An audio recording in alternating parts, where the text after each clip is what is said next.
J'ai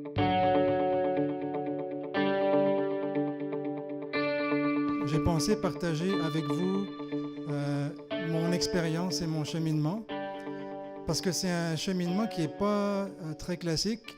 Euh, pour certaines personnes, ce cheminement pourrait paraître logique, mais pour d'autres, c'est totalement paradoxal, puisque c'est un cheminement qui m'a fait devenir à la fois médecin vétérinaire et vegan. Et on va voir qu'il y a quand même un certain paradoxe dans cette combinaison. Donc, je suis content d'être avec vous aujourd'hui pour vous parler de ce combat. C'est un combat qui m'est très cher et qui représente finalement la principale raison pour moi de vivre actuellement. Donc, ce combat dont je vais vous parler aujourd'hui, c'est le combat contre l'oppression. L'oppression des plus faibles par les plus forts. Ça inclut toutes les espèces, ça inclut les êtres humains, évidemment, mais en ce qui concerne mon activisme, c'est en particulier l'oppression, la domination de l'être humain sur les autres espèces animales qu'il considère comme inférieures à lui et en dessous de lui. Alors, je suis heureux de vous voir si nombreux parce que je pense que vous connaissez le thème des discussions aujourd'hui, donc vous savez à quoi vous attendre. Alors, ça me laisse espérer que ce combat, c'est aussi le vôtre, au moins en partie ou même en totalité. Alors, merci d'être ici aujourd'hui. Je n'ai pas toujours été activiste, je n'ai pas toujours été végane, je ne suis pas né comme ça, mais j'ai toujours aimé les êtres animaux. Aussi loin qu'on remonte dans mon enfance, j'ai toujours voulu être le docteur des animaux, le docteur des êtres animaux. Donc ça a toujours été le cas dès que j'ai pu parler et qu'on me demandait qu'est-ce que tu veux faire plus tard. Et au fur et à mesure que je grandissais, cet amour ne diminuait pas, il augmentait. Et il changeait aussi, on va voir comment. Parce qu'il y a plusieurs façons d'aimer. Il y a des façons spécistes et des façons non spécistes. Et mes parents pensaient au début, bon, c'est une idée, ça va passer. Parce qu'après tout, beaucoup d'enfants veulent être un jour docteurs des animaux. Mais dans mon cas, l'histoire a montré qu'ils se sont trompés à mon sujet puisque j'ai persévéré. Donc le temps a passé, j'ai continué, j'ai persisté sur la voie que ma vocation avait tracée. Et éventuellement, j'ai fait mes études en médecine vétérinaire et je suis devenu docteur des animaux, des êtres animaux. Donc j'avais atteint mon but finalement.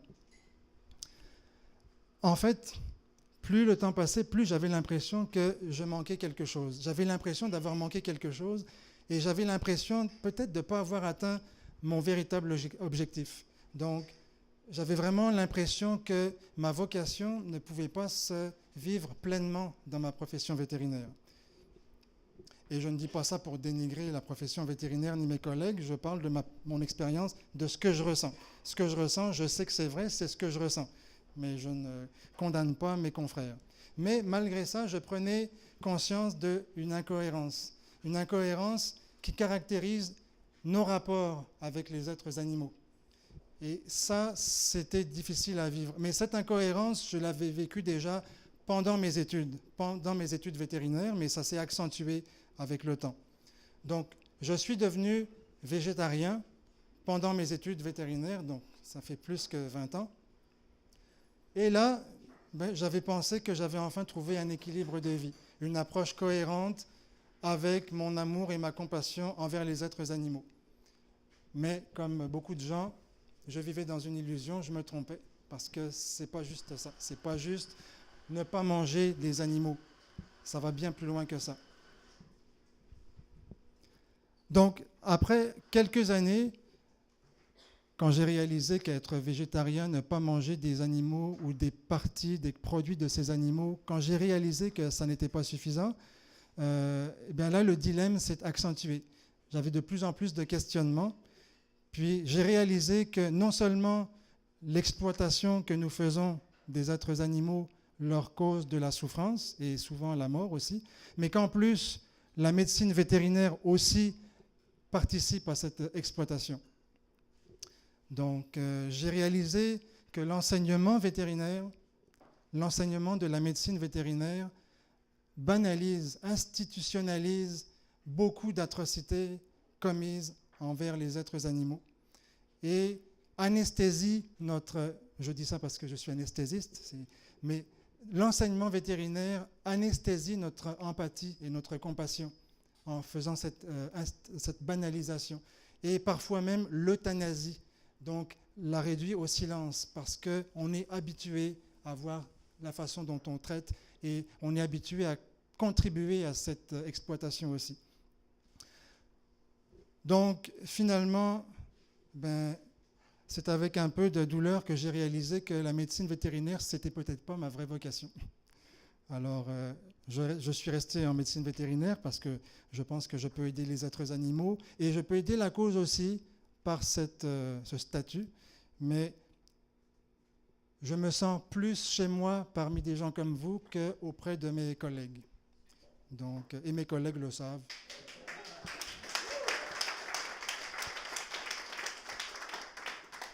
Donc, je suis devenu végétalien et vegan il y a quelques années, très tardivement. Ça a été long pour se mettre, pour ouvrir les yeux, mais c'est d'autant plus difficile qu'on a été, comment on dit en français, brainwashé pendant des années. C'est difficile de se sortir de ça. Alors, donc ça m'a pris du temps, c'est sûr.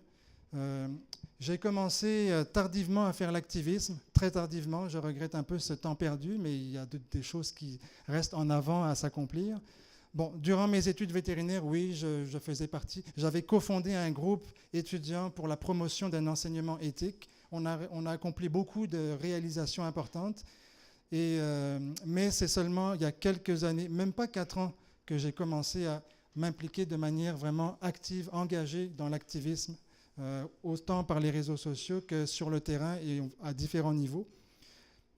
Alors, une façon d'expliquer ce délai, parce que ça peut paraître long, avant de se mettre vraiment à faire de l'activisme, c'est parce que je connaissais personne dans mon entourage personnel et professionnel. Donc, vegan, j'étais, quand j'ai commencé, le seul dans ma famille. J'ai converti mes 2 petites sœurs.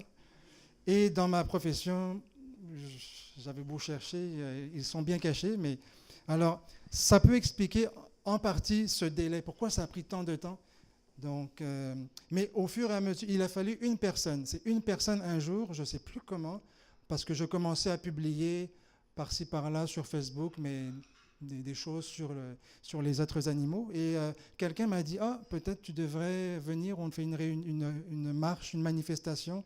C'était pour les droits des animaux. Donc, et il a suffi qu'une personne me contacte pour que mon réseau naisse et grandisse de manière exponentielle.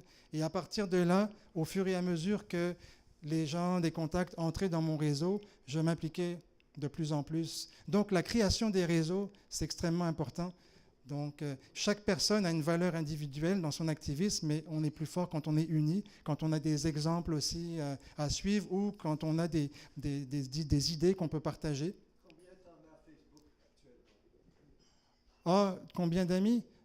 Tu sais, les amis Facebook, qu'est-ce qu'elle a dit? Avoir des amis sur Facebook, c'est comme être riche au Monopoly. Mais il y en a parmi ceux-là qui sont des vrais amis. Je ne sais pas, peut-être 2000, presque 2000, bientôt. Mais ce n'est pas ça qui est important. La plupart d'entre vous n'êtes pas des amis Facebook, mais par chance, on n'a pas besoin de Facebook pour être des amis. Donc, aujourd'hui, l'activisme, ça représente une grande partie de mes activités et la quasi-totalité de mes activités extra-professionnelles.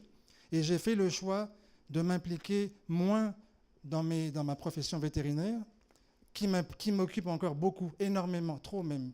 Mais j'ai fait le choix de m'impliquer plus, de laisser plus de place pour l'activisme parce que j'ai l'impression que c'est ma conviction que je peux plus aider la cause animale par l'activisme que par l'aspect médical de ma profession et que ma vocation s'accomplira plus dans l'activisme. Encore une fois, le message, je ne dénigre pas ma profession ni mes confrères. Donc, tout ça pour dire que je pense que c'est important, si on veut mener des actions efficaces, de se créer un réseau. Donc, ou des réseaux, parce qu'on peut appartenir à plusieurs groupes différents. C'est comme un réseau de réseaux. Et c'est important d'être entouré de personnes engagées qui partagent les mêmes valeurs, qui sont engagées à différents degrés pour la cause des êtres animaux. Donc, c'est pour ça que l'événement d'aujourd'hui est important. On n'a pas à vous convaincre, de l'importance de la cause, mais le but, c'est d'alimenter la flamme qui vous habite, mais aussi de vous aider à faire des connexions avec des nouveaux groupes, donc, et éventuellement de nous rejoindre, de nous aider dans différents combats. Donc, merci pour cette initiative. Merci beaucoup.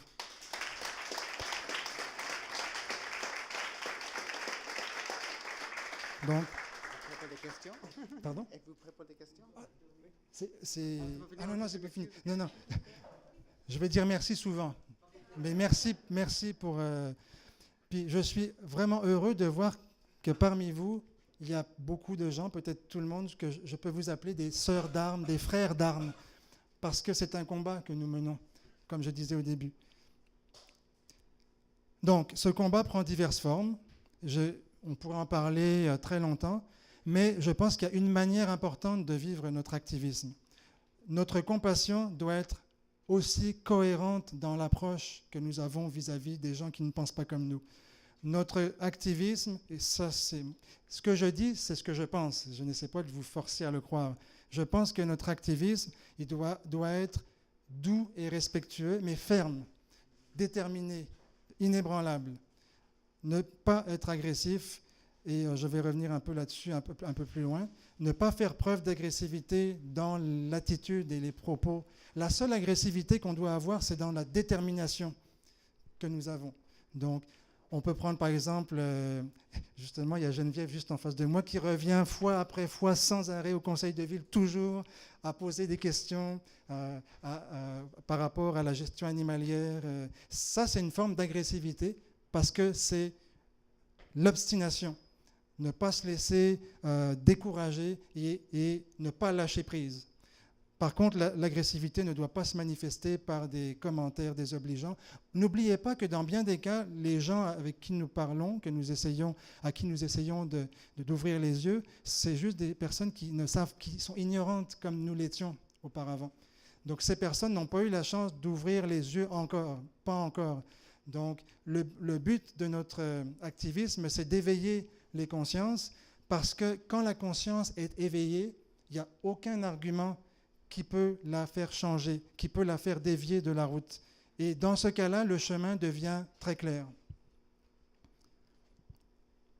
Souvenons-nous aussi que la plupart d'entre nous, c'est mon cas, nous ne sommes pas nés véganes, nous ne sommes pas nés activistes, nous avons consommé des animaux, nous avons porté leur peau, quand on était jeune, on aimait bien les cirques, etc., etc. Donc, nous ne sommes pas parfaits.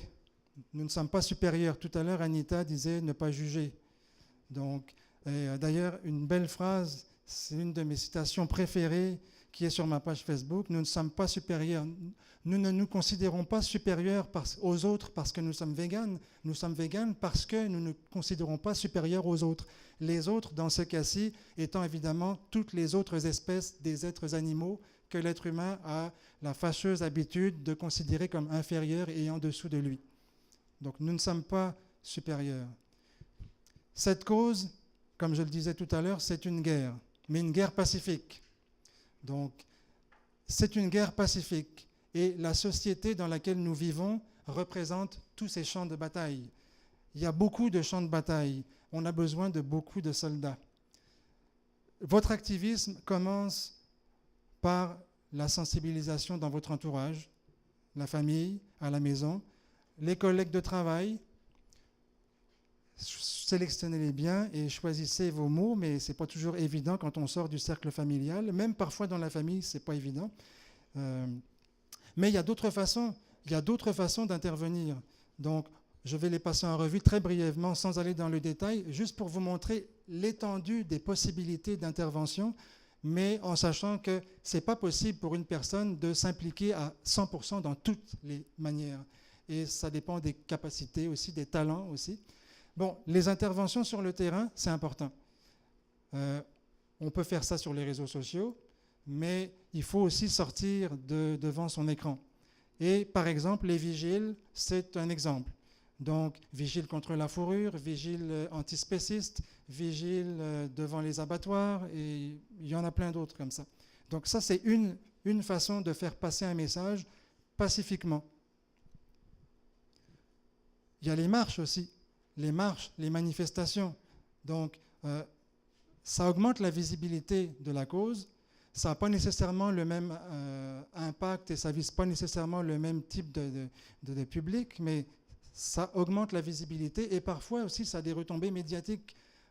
Les marches, les journaux en parlent et on s'arrange pour que les journaux en parlent. Donc, il y a la marche annuelle pour la fermeture des abattoirs qui cette année ne se fera pas à Montréal, partira de Montréal et ira jusqu'à Ottawa, pas à pied. Et donc, on ira rejoindre d'autres groupes, hein, un réseau, on parlait d'un réseau. Donc, il y a une marche, alors la marche contre les abattoirs, c'est le 17 juin, mais il y a une marche le 17 mai, donc c'est à Montréal aussi, et c'est pour protester contre la gestion, la politique animalière à Montréal, les calèches, les chevaux de calèche, les races dangereuses de chiens, le rodéo, et ainsi de suite. Oui. D'autres façons, ce sont les actions directes. Donc, les actions directes pour s'opposer à des événements qui causent de la souffrance aux animaux. Il y a un avocat dans la salle. Ces actions, en général, c'est recommandé un minimum de préparation juridique parce qu'il peut y avoir des débordements. Donc, surtout quand vous intervenez sur place, faites bien attention à ce que vous pouvez faire et ne pas faire, ne pas interférer avec la jouissance des biens ou avec surtout faites attention si vous voulez donner de l'eau à des cochons dans un camion. Mais les actions directes, bien planifiées, pacifiques et légalement bien préparées, peuvent avoir un impact aussi. Ensuite, d'autres façons, pour ceux qui ont la capacité, les conférences, les cours à la population, dans les écoles, dans les universités. On a ici le professeur Alain Roy, professeur de droit à la faculté de droit de l'Université de Montréal, qui a créé, c'est la première fois que ça se fait ici, qui a créé un cours d'éthique animale. Donc, on y parle. Alors, j'ai eu le plaisir d'être conférencier invité avec professeur Arnaud, avec plusieurs autres personnes. Et il est clair que c'est un cours qui est orienté c'est pas un cours juridique froid et neutre, c'est très orienté vers les droits des animaux et je ne sais pas si on prononce le mot véganisme, mais c'est tout juste. Donc, mais c'est très très important ce genre c'est une première, ça existe dans d'autres pays, mais on forme des futurs juristes. Donc c'est important, ce sont ces gens-là qui vont éventuellement, lors d'un jugement, aller au-delà de la question juste légale, mais déborder sur l'aspect moral et éthique. Donc c'est une autre façon, ou des événements comme aujourd'hui, des conférences, Festival Vegan de Montréal, donc pour ceux qui ont les connaissances, le talent, intervention auprès des médias, alors les journaux, la radio, la télé, s'il y en a qui ont du talent pour écrire des livres, c'est possible. Donc, je ne peux pas commencer à faire une liste exhaustive, mais j'ai en tête Martin Gibert avec son livre « Voir son steak comme un animal mort ». Là, j'essaie de voir plus local que québécois, mais il y en a d'autres. Élise Desaulniers avec « Je mange avec ma tête » ou « Cash cow », vache à lait. Donc, c'est d'autres manières encore. Les possibilités sont immenses. Donc, les médias, c'est important. Il faut que le message passe et que ça passe provincialement, nationalement et, comme dans le cas d'Anita, internationalement. Les interventions politiques, là on commence à aller à un certain niveau, c'est sûr que ce n'est pas donné à tout le monde, mais si on parle du conseil de ville, tout citoyen, toute citoyenne peut intervenir. Tu y étais, Eric, Geneviève, Étienne. Donc c'est un exemple, intervention politique au conseil de ville, dans le cas des rodéos, les chevaux de calèche, entre autres, les races de chiens dangereuses. Intervention auprès du gouvernement aussi. Donc, nous sommes allés au MAPAC pour nous opposer, nous opposer au rodéo, nous opposer aux courses de cochons à Sainte-Perpétue, et aussi faire en sorte que l'épidémie meurtrière d'incendie qui touche le Québec cesse enfin. Chaque année, des dizaines de milliers d'animaux meurent brûlés vifs parce qu'il y a aucune norme de protection incendie parce que c'est comme des objets qu'on stocke dans un garage.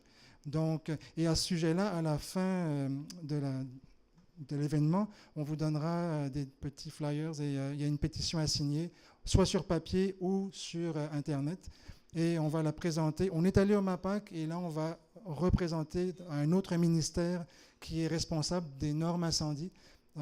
Mais c'est énorme. Donc, c'est un palier qu'on ne peut pas éviter si on veut vraiment faire avancer les choses. Donc, et ultimement, toutes ces façons ne sont pas mutuellement exclusives, mais ultimement, il y a les interventions juridiques, donc légales.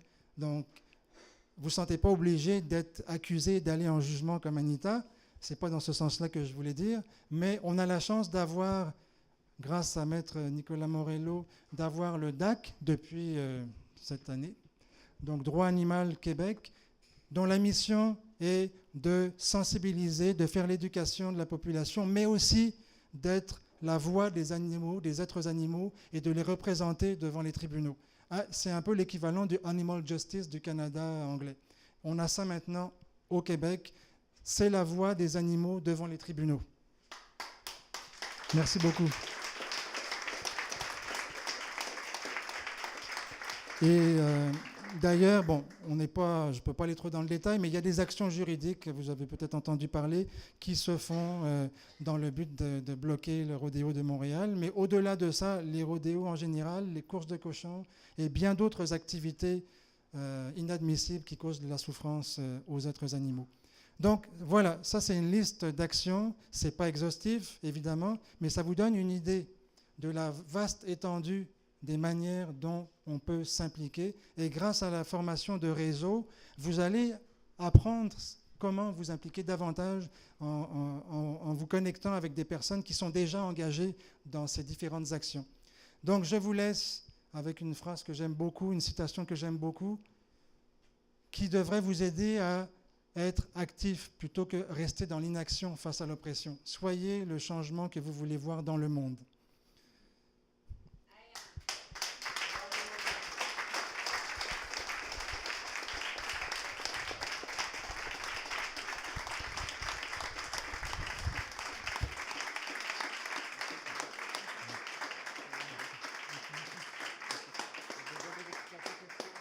Est-ce qu'il y en a parmi qui a des questions peut-être, Coco?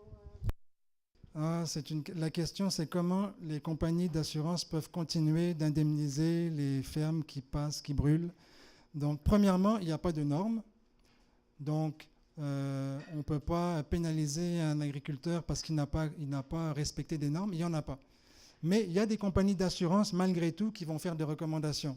Donc, ce n'est pas parfait, mais il y a quand même des recommandations, mais officieuses, qui se dépendent de chaque compagnie.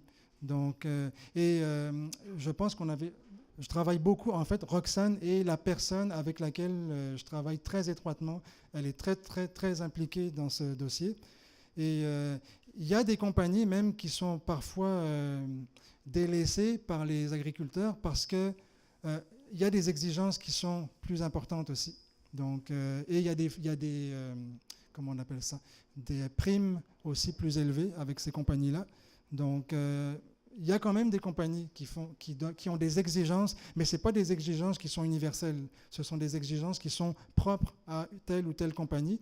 Mais étant donné qu'il n'y a pas de normes, si une compagnie n'impose pas elle-même des recommandations, comment une compagnie pourrait pénaliser un agriculteur? Elle pourrait aussi bien dire qu'elle refuse de le financer, mais il n'y a pas de pénalité possible, étant donné qu'il n'y a pas de normes que les agriculteurs doivent respecter. Donc notre objectif, c'est qu'il y ait des normes qui soient instaurées, mais c'est aussi qu'il y ait... en fait, notre objectif, c'est qu'il n'y ait plus d'animaux dans les endroits où ils sont produits. Donc comme ça règle le problème des incendies et des animaux qui meurent. Mais en attendant ça, c'est qu'il y ait des normes minimales qui soient instaurées, mais il y a un volet financier aussi. Donc si on veut que ça se fasse, il faut qu'il y ait de l'argent qui soit disponible pour faire ces changements. Mais même les fermes qui brûlent et qui repartent à neuf, repartent avec la même absence de normes. Donc, ce n'est même pas une question de... Ce sont des vieux bâtiments et c'est difficile, c'est compliqué à rénover. C'est juste qu'il n'y a pas de normes. Vous construisez à neuf, vous construisez avec les mêmes... Pas de normes qu'il y avait avant. À la différence peut-être de la compagnie avec laquelle vous faites affaire qui peut éventuellement avoir des exigences, mais ça change d'une compagnie à l'autre. C'est ça. Donc, comme disait Roxane, il n'y a pas de normes qui sont édictées par le MAPAC. En fait, c'est de la juridiction des municipalités.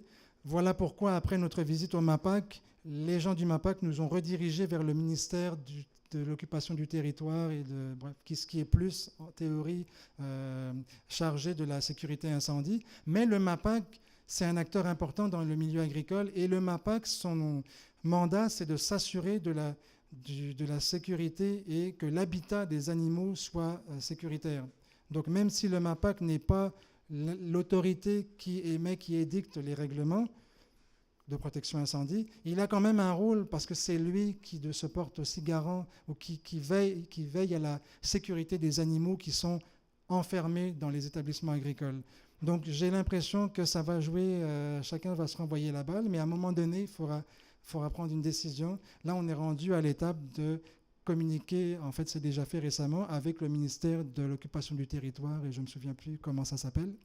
Donc c'est long, ça prend du temps, mais dites-vous que chaque année, depuis 2015, c'est plus de 220 000 animaux qui sont morts brûlés vifs. Et les statistiques que nous faisons, vous allez pouvoir y accéder avec les documents qu'on va vous donner, les statistiques nous donnent une incidence, une fréquence moyenne d'incendie au Québec de plus que 1 par 2 semaines.